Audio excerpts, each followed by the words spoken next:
إن هذا لهو القصص الحق وما من إله إلا الله وإن الله لهو العزيز الحكيم.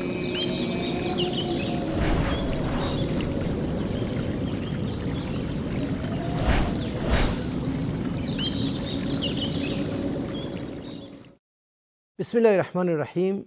الحمد لله رب العالمین و الصلاة و السلام علی سید المرسلین سیدنا و نبینا محمد و علی آله و صحبه اجمعین. با عرض سلام و وقت بخیر خدمت همه شما بینندگان عزیز و محترم در برنامه قصص حق. داستان حضرت یوسف علیه السلام گفتیم داستان بسیار بسیار شیرین و پرمخاطره ای است. شاید خیلی ها از بخش های عمده این داستان زیاد اطلاعی ندارند و بیشتر اون بخشی که زیاد هیجانی هست و بیشتر روابط اجتماعی جنسی رو در بر داره براشون بارز تصور میشه. عشق و رابطه زن و مرد و امثال اینها. در واقع یک صحنه از صحنه‌های این داستان این بحث رو در بر داره، در صورتی که صحنه‌های این داستان بسیار زیاد است. اولین صحنه گفتیم که بحث توطئه‌ای هست که برادران برای برادر خودشون میچینن.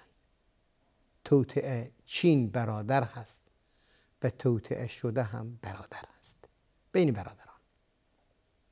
تصویر بسیار زیبایی هست. همون توطئه‌ای که بر علیه پیامبر اکرم صلی الله علیه و سلم نزدیکترین افراد و قبیله خودشون چیدن و نگذاشتن که ایشون با آزادی وظیفه شرعی خودش رو که ابلاغ رسالت باشه رو انجام بده. این توطئه حضرت یوسف علیه السلام تذکر داده شده بود. پدر بهش گفت که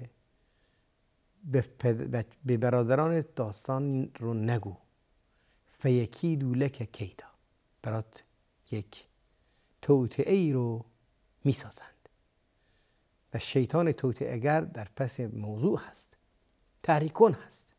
ان شیطان للانسان عدو مبین. این توطئه از اینجا آغاز میشه. وقتی که برادران میبینن که این برادر که یوسف باشه مورد عنایت خاص پدر قرار میگیره و درش صلاحیت‌های ویژه‌ای رو مشاهده میکنند، نمیتونن تحملش کنند و توطئه آغاز میشه. اذ قالوا لیوسف و اخوه احب الی ابینا منا و نحن عصبه. اونگاهی که گفتن یوسف به برادرش که بنیامین باشه مورد عنایت و محبت بیشتر پدر قرار میگیره، در صورتی که همه ما جمعی هستیم، یه مجموعی هستیم و برادر هستیم، یک جا هستیم. انا اذا لفی ضلال مبین. ان ابانا لفی ضلال مبین. این یک خطای زیاد بزرگی هست که از طرف پدر داره محقق میشه. ان ابانا لفی ضلال مبین. پدری که نبی بود، پدری که مقام نبوتش رو میشناختن و میدونستند رو دارن متهم میکنن به این که بر انحراف هست، بر کجی هست. شیطان داره کار خودش رو انجام میده با توجیه که همه ما برادر هستیم، چرا این بیشتر مورد لطف قرار گرفته میشه. گفتیم که وقتی صلاحیت ها در افرادی ظاهر بشه، به طور طبیعی اون صلاحیت ها رو باید شرایط شکوفا شدنش رو فراهم کرد. اگر یک دانش آموز نخبه میتونه رتبه داشته باشه، چه اشکالی داره که براش شرایط تحصیلی درستی فراهم بشه؟ جای حسادت نداره. بهش بورسیه بدن. خب بورسیه به هر کسی تعلق نمیگیره. برای کسی که شرایط بورسیه شدن یا شرایط ادامه تحصیل رو داره، اون فرد بورسیه بهش تعلق میگیره. به هر حال این عمل پدر براشون یک نوع خطا و یک نوع اشتباه تعریف میشه. این وسوسه شیطانی هست. اقتلوا یوسف او اطرحوه ارضا یخل لكم وجه ابیکم و تکونوا من بعده قوما صالحین. توجیهات همراه توطئه آغاز میشه. اولین توجیه اینه که پدر بر اشتباه هست، داره در بین اون نوعی تبعیض رو اعمال میکنه و بعد از این میگن که اقتلوا یوسف رو به قتل میرسونیم، او اطرحوه ارضا یخل لكم وجه ابیکم، یکی جایی اینو بندازین جایی دوری که از پدر دور باشه، اون موقع پدر به شما توجه خاصی رو خواهد کرد، به شما منحصر خواهد شد.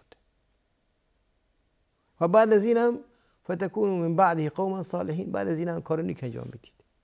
قبل از این که مرتکب جرم بشن، برای جبران جرم هم شیطان براشون برنامه ریزی میکنه.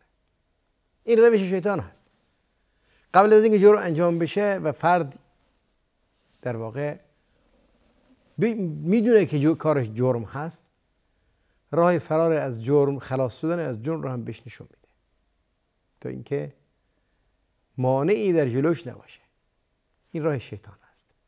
الان نمیدونه که من بعدی آیا واقعا فرصت پیدا خواهد شد، آیا اصلا جبران کردنی خواهد بود. کسی نمیدونه. میگه این کارو میکنم بعداً توبه خواهم کرد. کی میدونه که توبه بتونی بکنی یا نکنی؟ کی تضمین میکنه که توبت پذیرفته بشه؟ اصلا الله توبه پذیر و مهربان هست، بله، شکی نیست، ولی باز هم اراده او هست. خواسته ما نیست که، اراده او هست و در نهایت همه چیز در قلمرو او هست. اون کسی که داره سوء استفاده بکنه از موقعیت، خب شاید اصلا مستحق لطف الهی نباشه. وقتی یک نفر با توجیه داره جرم انجام میده به این امید که خدا من رو خواهد بخشید، خب خداوند متعال این افرادی رو شاید اصلا نبخشه. یک انسانی که میخواد سوء استفاده کنه از مغفرت الهی، از رحمت الهی، صلاحیت و شایستگی بخشیدن رو اصلا نداره. بخشش انما توبة للذین یعملون السوء بجهالة، اون کسانی که بدون تسلط یا از روی جهل یا از روی احساسات و عدم تسلط بر احساسات دچار جرم میشن و بعد از این سریع برمیگردن، اینها توبه در واقع براشون دروازه جبران هست. این توجیه رو براشون میکنه تا اینکه جرم رو انجام بدن. در این میان یکی از اینها میگه قال قائل منهم، یکی از اینها، بعضی ها میگن این نفری که این پیشنهاد رو میده برادر بزرگتر هست، بعضی ها میگن که این بنیامین است، برادر تنیش. به هر حال ما اینجاست که قال قائل منهم، میخواد اراده الهی میخواد محقق بشه. اونها توطئه میشینن که بکشن، ولی یکی از اینها از الله متعال به زمانش میندازه که بگه لا تقتلوا یوسف رو به قتل نرسونید، القوه فی غیابة الجب، در داخل یک چاهی بندازید، یلتقطه بعض السیارة ان کنتم فاعلین، رهگذری بعضی از رهگذرها اون رو خواهند داشت، خواهند گرفتید اگر واقعا میخواید کاری انجام بدید، اگر واقعا میخواید مرتکب جرمی بشید یا این کار رو میخواید انجام بدید، این کار رو بکنید، چرا خودتون رو آلوده به جرم قتل کنید. ظاهرا این فرد که به هر حال میتونه برادر بنیامین باشه، برادرش باشه، خیرخواهش هست و به هر حال نمیخواد که اون آسیب شدید بهش وارد بیاد، ولی خب در مقابل جمع نمیتونه هیچ کاری رو انجام بده، نمیتونه اونها رو مانع بشه. خیلی ها هستن که در جمع گیر میفتن و نمیتونن تغییر و تحولی رو در جریان جمع ایجاد بکنن، ولی حداقل میتونن مقداری تاثیرگذار باشن. انسان در تأثیرگذاری هیچگاه نباید از کوچکترین سعی و تلاش خودش هم دریغ بکنه. یه پیشنهاد خیلی ساده است، میتونه خط سیر یک برنامه رو کلا محول بکنه. این برادر در واقع نمیتونست رأی اونها رو کلا عوض بکنه از توطئه چینی، ولی نوع توطئه رو تونست تغییر بده و نوع توطئه تغییرش تغییر کل مسیر حرکت شد، مسیر زندگی شد. اگر میکشتن کلا قضیه تمام بود، اگرچه اراده الهی هست اینجا، شکی در این باب نیست، ولی اون چه که به عنوان وظیفه ما میشناسیم بر اساس اراده الهی نمیشناسیم. ما بر اساس امکاناتی که در اختیار داریم میشناسیم. اراده الهی فوق عملکرد ما هست. ما وظیفه خودمون رو که ما غیب که نمیدونیم که اراده الهی در این زمینه چی هست.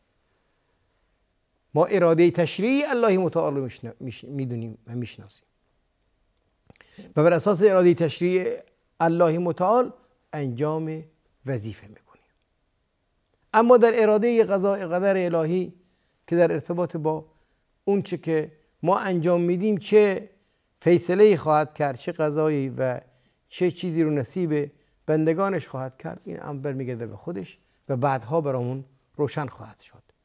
اینجا انجام وظیفه میکنه و این پیشنهاد رو میده و اونها هم این پیشنهاد رو میپذیرن و شروع میکنن به تنفیذ این پیشنهاد. اومدن و جمع گفتن قالوا یا ابانا. داستان بسیار مختصر میاد. شاید این داستان گفتم که از ابتدای داستان که یک خواب بود و تحقق اون خواب بیش نزدیک به 80 سال میگن فاصله وجود داره. حداقل 40 سال و حد اکثر 80 سال هست. خواب دیده میشه و اون خواب محقق میشه. در اینجا هم خب صحنه‌های زیادی هست که وجود داره. چند روز طول کشید اینا چطوری با هم دیگه جمع شدن، با این چه صحبتی بکنیم، چطوری پیش پدر رو قانع کنیم که این رو به ما بده و بتونیم اینو خلاص بکنیم، به جای معینی ببریم و این بلا رو سرش بیاریم. اینا همشون به هر حال زمان بر هست. ولی مختصر میگه قالوا یا ابانا. پیش پدر اومدن بعد از مدتی که با هم مشوره کردن، با هم تبادل نظر کردن برای تطبیق این امر. مالک لا تأمنا علی یوسف. چرا ما اعتماد نمی کنی در ارتباط با یوسف؟ و انا له لحافظون. ما مراقبش هستیم، ما مراقبتش میکنیم. تو چرا ما اعتماد نمی کنیم؟ این معنا این هست که قبل از این هم چون پدر آثار نبوت رو در این فرزند میدید، خیلی ازش مراقبت میکرد، خیلی احتیاط میکرد، خیلی بهش میرسید بیش از حد لزوم که در اسباب عموما هر فردی نسبت به فرزندان این وظیفه رو انجام میده. در ارتباط با این فرزند چون آثار نبوت درش ظاهر هست، وظیفه خودش رو بیشتر احساس میکنه که باید بیشتر بهش رسید، باید بیشتر در محافظتش و مراقبتش عنایت کرد. وظیفه شرعی هست. ولی خب وظیفه شرعی با قضای الهی در دو مسیر مختلف دارن سیر میکنن. حضرت یوسف، حضرت یعقوب داره با کمال احتیاط از فرزند مراقبت میکنه، ولی قضای الهی این هست که با تمام این مراقبت هایی که صورت میگیره، اون چه که ازش هراس داره یعقوب همون اتفاق میفته. اونم نه از بیرون، نه از این که کسی از بنی اسرائیل از خارج از خانواده یا حتی از اقباط یا از جامعه بیرونی آسیبی به فرزند برسونه، بلکه از داخل خونه، از نزدیکترین افراد که برادر هستن. میگن شیشه از سنگ نزدیکتر به خودش کسی رو نداره، ولی هر چیزی که به شیشه میرسه در واقع آسیب میرسه از همون خیش هست. میگه شیشه نزدیکتر از سنگ ندارد خیشی. شیشه نزدیکتر از سنگ خیش و قومی رو نداره. هرچی به انسان میرسد از خیش هست، از همون نزدیکان هست که آسیب به انسان میرسه و انسان هم نمیدونه که از کجا بهش آسیب رسید. عادت یعقوب میگن که قال اننی لیحزننی ان تذهبوا به، من فراقش نمیتونم متحمل بشم و دچار اندوه و حزن میشن. و اخاف ان یأکله الذئب و انتم عنه غافلون، و از این بر حراسم که گرگی اون رو بخوره و شما ازش غافل باشید. اون چه که هراس داره و اون چه که ازش میترسه خود همون میشه توطئه. این که کلام رو به نام میگه، اونا میگن که قالوا لئن اکله الذئب و نحن عصبه انا اذا لخاسرون. اگر این اتفاق افتاد و طعمه گرگ شد، در واقع ما به خسارت افتادیم، زیان به زیان افتادیم، ما از دست دادیم برادری رو. دارید شما از چی هراس داری؟ همون حسی که شما داری و همون حزن و ناراحتی که شما در فراق فرزند احساس میکنید، ما هم عین اون غم و ناراحتی رو احساس خواهیم کرد اگر این چنین اتفاق افتاد. ما هم مثل شما هستیم. این سخنی که از حضرت یعقوب میشنون خودش یک زمینه ای رو فراهم میکنه برای اینکه بر همون اساس توطئه کنن، بگن که میبریمش و همون چیزی که پدر ازش هراس داشت با همون حجت و برهان گمش میکنیم و میگیم که گرگ خوردش. تصمیم میگیرن فلما ذهبوا به و اجمعوا ان یجعلوه فی غیابة الجب، وقتی که بردنش و اتفاق کردن که اون رو در داخل یک چاه بندازند، و اوحینا الیه لتنبئنهم بامرهم هذا و هم لا یشعرون. بهش در اون شرایط بهش وحی کردیم، بهش پیام دادیم که خبر این عمل اونها رو و این جرم اونها رو، به این اطلاع رو بهشون تو خواهی داد. یه روزی براشون بازگو خواهی کرد و براشون بیادشون خواهی انداخت که شما چه جرمی رو انجام دادید. یعنی نگران نباش، ما حافظ و نگهدارت هستیم. تا برنامه دیگر، الله یار و نگهدارتون باد. السلام علیکم و رحمت الله و برکاته.